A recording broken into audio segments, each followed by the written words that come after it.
I speak to you in the quiet before every noise, in the stillness that sits between each breath you take. I have been watching the hours you do not show to anyone, the moments when your voice trembles, even if no sound comes out, the way your hands pause over small objects that hold memories far heavier than their size. I know the names you whisper and the names you cannot bring yourself to say. I have carried you when you thought you were carrying yourself, and I have counted the steps of your grief so that none of them would be wasted.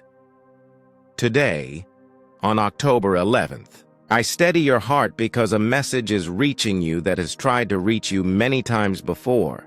There is one you love who crossed the threshold you call death, and they have been knocking softly at the edges of your attention, asking for a door to open. I am opening that door with tenderness and light. I am not sending fear into your room. I am sending peace. I am not sending confusion into your thoughts. I am sending clarity that feels like warm water poured over aching hands. You are not imagining the way a familiar scent appears for no reason. You are not imagining the dream that repeats with slightly different colors each time. You are not imagining the sudden impulse to look at an old photo or to hold a cup with both hands as if warming the palms of memory. Your beloved has asked me for permission to come close, not to haunt but to heal, not to disturb but to free, not to cling to the world but to release what still weighs on both of you. I have given them that permission under the shelter of my compassion. They approach not as a shadow but as a learning, not as an echo but as a presence wrapped in gentleness. Listen with your whole self. Do not harden your chest. Do not let the old fear close your throat. Open it immediately because the time of holding this inside has finished. Let the message pass through you like morning light through a thin curtain. They want to say, "Forgive me for all the unfinished sentences." They want to say, "I did not know that love could travel after breath is done, but I have learned it now. And I carry this learning to you as an offering." They want to say, "I saw the days you were angry with me, and the days you were angry with yourself." And I want you to understand that anger was a language grief used to say, "I still love." They want to say, "I did not leave you to punish you, and you did not fail me." There were things I did not say when I had a voice, because I did not know how to put them into words, or because I was afraid the words would break the fragile peace we were trying to keep. I know now that silence has its own sharp edges, and I would smooth them if I could. Let me smooth them today by the power of the one who sent me. I, the Lord your God, watch over the living and the dead without losing any detail. I do not misplace a memory. I do not forget a tear. The one you miss has been held in my care the way a lamp is held against the wind, protected, cradled, shielded.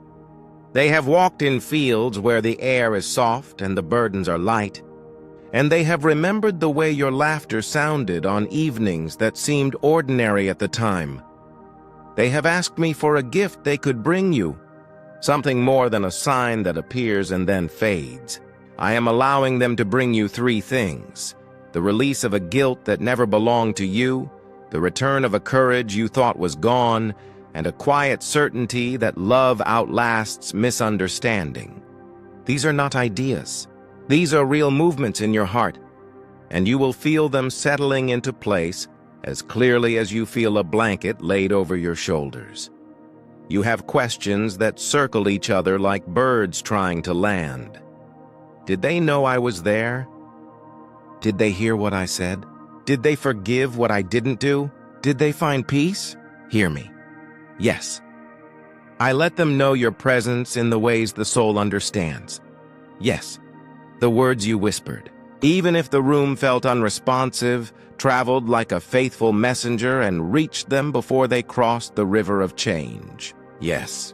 Forgiveness has already happened in the deep place where you are both truly yourselves, because I am present in that deep place, and nothing that touches me there can remain twisted. And yes, they have found peace that is not merely the absence of pain, but the fullness of meaning. Do not torture yourself trying to rebuild the last day from 1,000 small pieces. Let me keep the last day. You keep the whole story. Your task now is not to relitigate the past, but to let the past become a well that waters your growth. Archangel Michael stands beside you today, not with a sword raised for battle, but with a hand extended to lift a weight from your chest. He says, "Open the door, not the door of your house to anyone who would trouble you, but the door of your heart to the love that is trying to finish its circle." Michael's voice is firm because he knows hesitation will make you suffer longer. He sees the way you touch a certain object and then pull your hand back as if it might burn. He sees the way you keep busy to avoid the moment when you will have to be still with yourself. He tells you now the stillness will not break you. The stillness is where your healing has been waiting. Open it immediately. Do not skip the moment you are in because it was prepared for you with too much care to ignore. Your beloved wants you to remember a specific scene.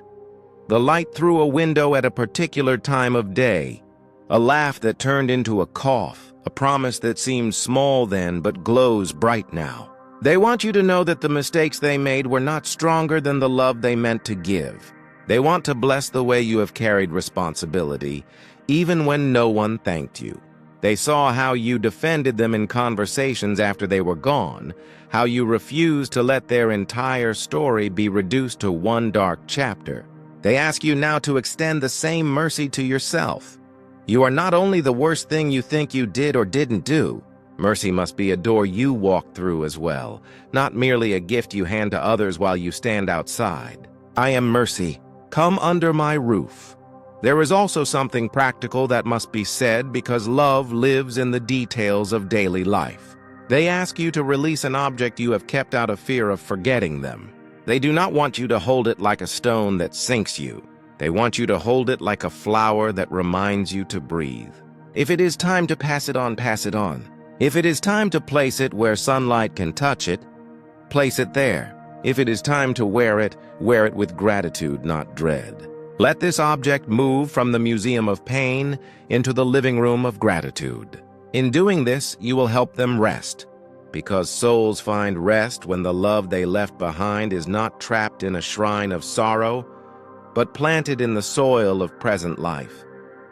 Do not be surprised if today you feel a warmth on your shoulder when no one is near, or if a line from a song you used to share appears at an unlikely moment, or if a bird seems to look straight at you and you feel looked after. I'm not playing tricks on you. I am cooperating with your memory to show you that love continues in forms gentle enough not to frighten you. Let these moments be small doors. Walk through them with a simple thank you. Gratitude is not a denial of grief. It is grief's transformation. When you say thank you today, let it be for one thing only, and then for another, and then for a third. This is how I will weave your heart back together without tearing any thread that matters. There is a second message your beloved carries, and it is about the living. They ask you to soften toward a person you have kept at arm's length because the resemblance was too painful. They do not ask you to accept harm or ignore truth. They ask you to allow the possibility that this person can be more than a reminder of loss. If the relationship must remain distant for your safety, let it remain distant, but remove the thorn of bitterness from its distance. Bitterness anchors you to the past in a way that makes the present smaller. I want your present to be spacious. I want room for new laughter, not to erase the old, but to stand beside it like siblings. You have worried that if you feel better, you will betray the one you lost. Hear me.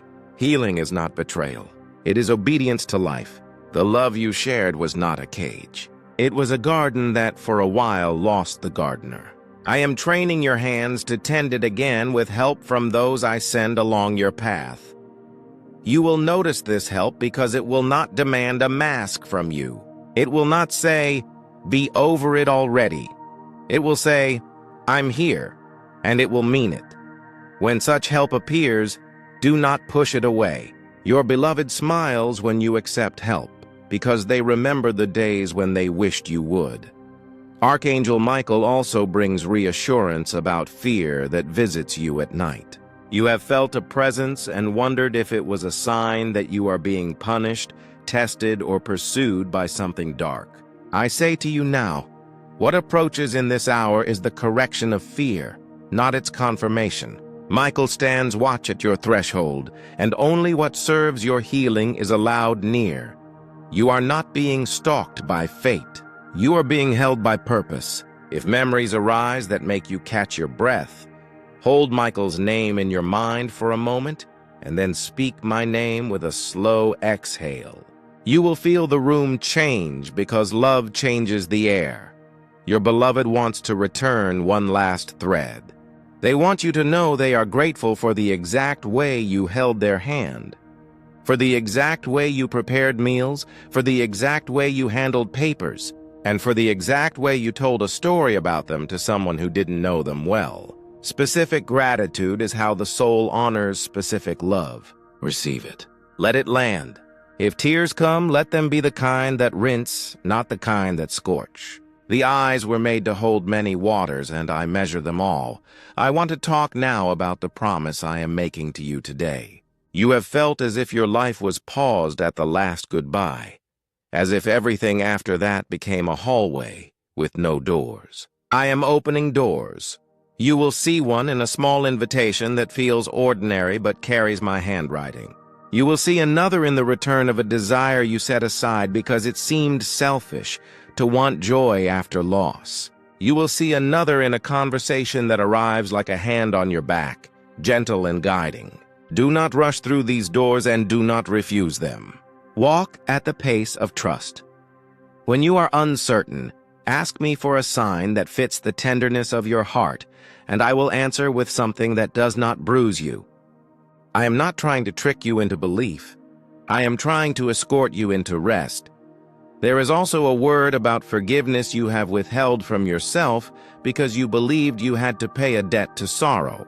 You thought if you punished yourself long enough, you would prove the depth of your love. You do not need to pay sorrow to prove love. Love proves itself by staying gentle even when it aches.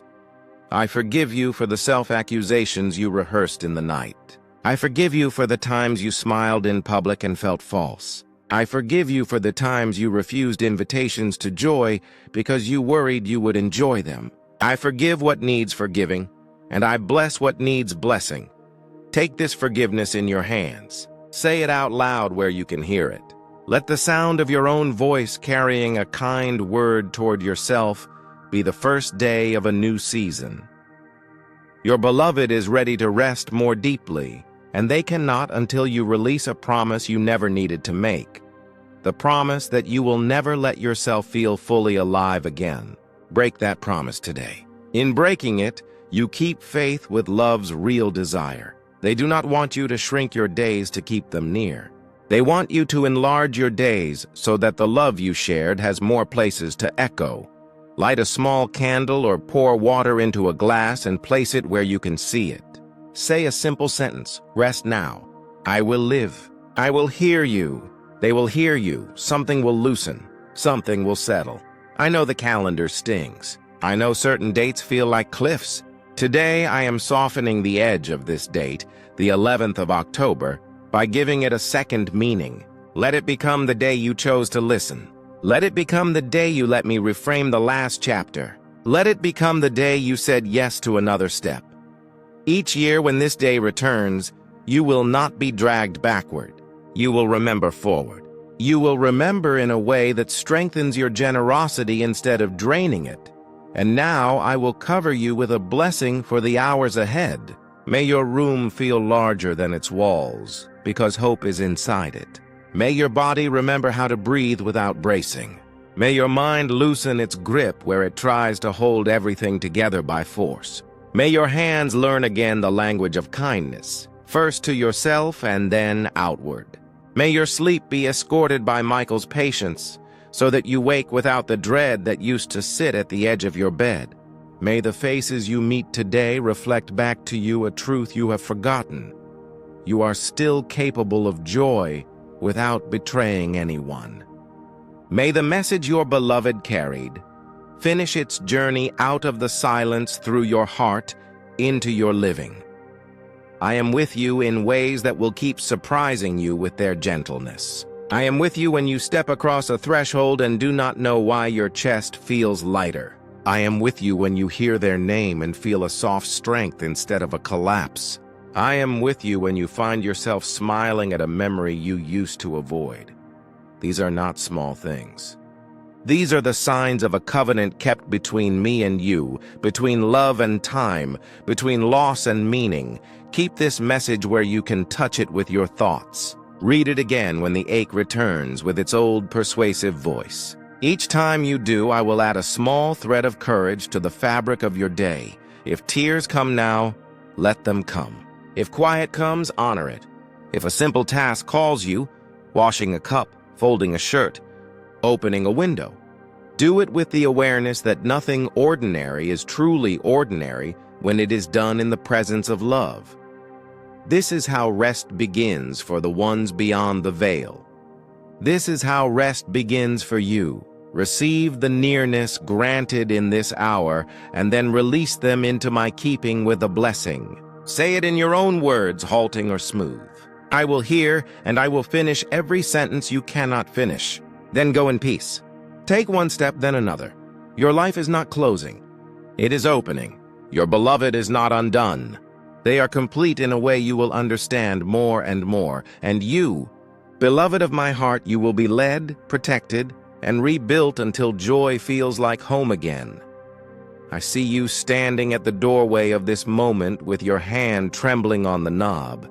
And I tell you, open child, do not delay your breath. Do not bargain with fear. Do not let the whisper that says later steal what is meant to be healed now. Today, October 11th, I have pressed my light along the edges of your memory so you can touch what you could not touch before.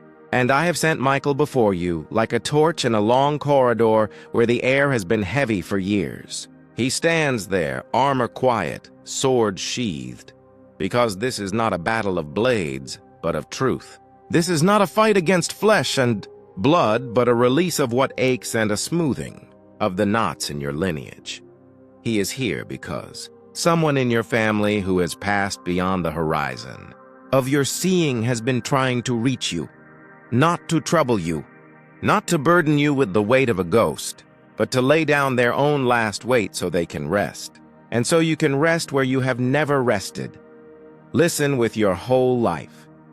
The message will not arrive as thunder, though your heart will beat like drums for a moment. It will come as a soft pull toward a small memory you usually avoid. It may be a scent you suddenly notice in a room where no one is. It may be a name you haven't said aloud in a long time that floats up and surprises you with warmth instead of pain. That is my hand upon you. That is my spirit sweeping dust from an old window. That is Michael leaning close and saying, do not skip this. Do not turn away. The door you are avoiding is the one with the garden behind it. This is what they want to tell you. They have watched the way you carry the house of everyone else's mistakes on your back, as though you were born to be a roof. You have worn their winter like a coat, and you have called it responsibility, loyalty, destiny. But in the quiet, you have felt the hem of your soul caught on a nail you could not see. They want you to know that the nail was not yours. The silence that hardened in the rooms of your childhood was not your fault. The way love was rationed out in teaspoons. The way anger was set on the table like bread. The way apologies were left unsent like letters in a drawer. These did not begin with you. You inherited a map with missing roads and you walked faithfully anyway. I saw you. I saw the nights your breath shivered because words were too heavy for your mouth. And I saw how you rose anyway and tried to be sunlight for people who preferred their shadows. You have done enough. They want you to know that the night before they left this world, they understood more than they could admit. A truth came to them like rain through a cracked roof. They had both loved and failed. They had guarded you and wounded you. They could not make the confession you needed then, so they bring it now. We were wrong to make you the keeper of everyone's storms. We were wrong to make your softness the place where sharp things were stored. We were wrong to measure you by the fears we never faced. They speak this to free themselves, yes, but also to free you from the habit of bleeding in silence and calling it love.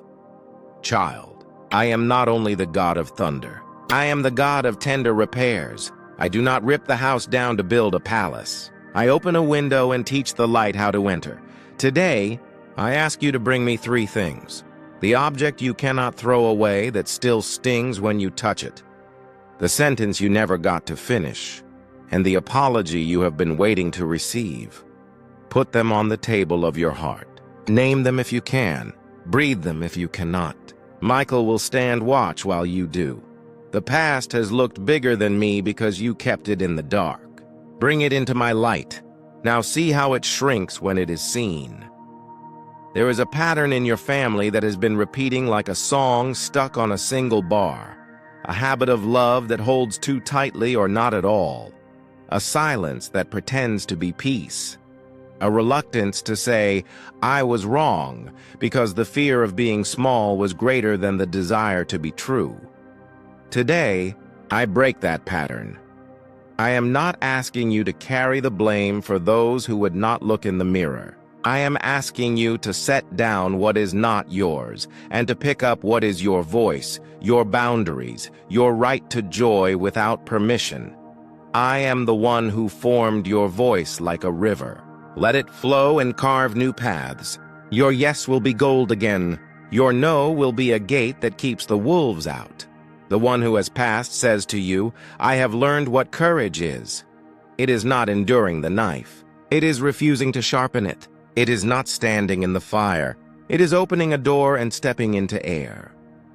I ask your forgiveness for the times I made you the fireproofing of the family. I ask your mercy where I should have asked your opinion. I ask your blessing to rest. Hear this with your spirit. They are not asking you to become their ladder to climb higher. They are asking to lay down on the earth and become seed to return to peace with a name that no longer trembles. Your forgiveness is not a chain on you. It is a key you turn that unlocks rooms in your own heart. Turn it now. Say it aloud if you can. I release you. I bless you. I let you rest. And then say this to yourself with the same strength. I release me. I bless me. I let me live. I know what you fear. That releasing the past will erase it. That forgiving will make what happened seem small. That blessing those who hurt you is the same as approving the hurt. No. Hear me clearly. Forgiveness is not amnesia. It is not a verdict that says nothing happened. It is the decision to stop drinking poison to prove someone else is wrong. It is putting the heavy box down so you can finally open your hands and receive what I have wanted to place there for years. The justice you seek is not delayed by your mercy. It is refined by it. I am justice. I am mercy. Where I am present, nothing true is lost, and nothing false can survive. Michael says to you, take the letter. You ask, which letter? The one you write tonight. Yes, tonight. Addressed to the one who has passed. Write it with the words you were never granted the space to speak. Tell them what it felt like to be you. Tell them where you were brave. Tell them where you were small and why. Tell them what you wish had happened. Tell them what you are choosing now. Place the letter where my light can touch it. A window, a lamp, a candle if you like. And then speak a simple prayer. God of truth and tenderness, carry what I can't carry and return to me what is mine. You will feel the air move. You will feel something unclench in your chest. This is not imagination. This is the architecture of grace, repairing beams under your floor. There is a blessing for your house that has been circling like a bird that can't find a place to land because the ledge is cluttered. With old things, make a little space, clear a corner, give away one item that keeps you tied to sorrow. When you do, watch what follows. I will fill that space with a new provision, a new relationship with honesty, a new laughter that does not apologize for being loud. The sound of your joy will become a language the next generation can learn easily.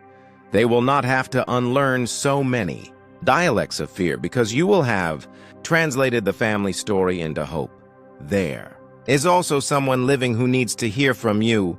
They have been waiting for a sign from you that it is safe to tell the truth. Reach to them.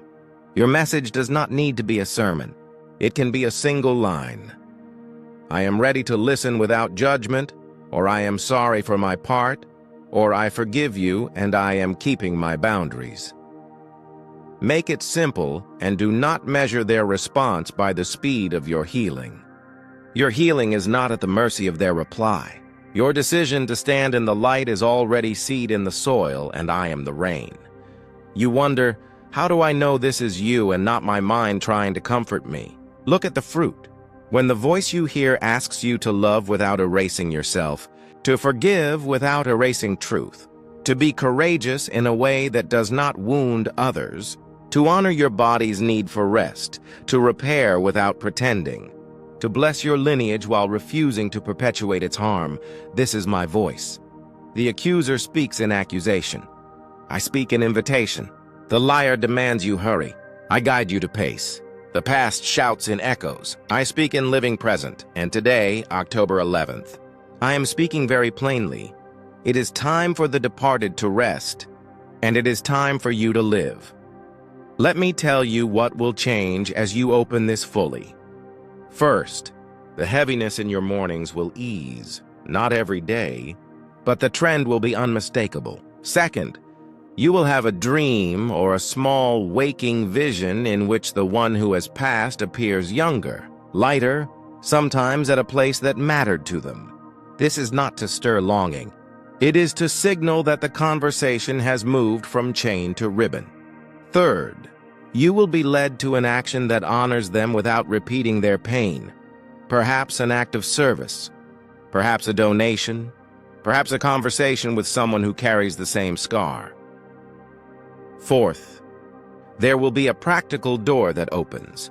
Work, finances, a legal matter, a relationship decision that once felt jammed because the past stood inside the hinge. When the hinge is cleaned, doors swing with quiet ease. Do not be frightened by how ordinary the holy can feel.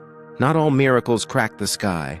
Many of them are a steady breath after years of short breathing. Many of them are the first time you say no and sleep beautifully. Many of them are a meal eaten without the old ache at the table. I am present in the large and the small. I do not despise small beginnings.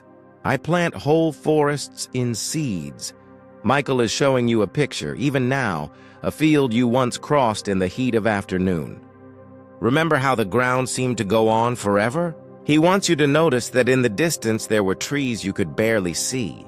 You kept walking, and before you realized it, you were in their shade. This is the shape of your healing. You will not always feel heroic. You will sometimes feel ordinary as you take the next honest step. But the shade is coming, the water is close, and the path home is brighter than the road that brought you here. The one who has passed says one more thing, and it trembles with goodness. I see you with the eyes I could not use on earth.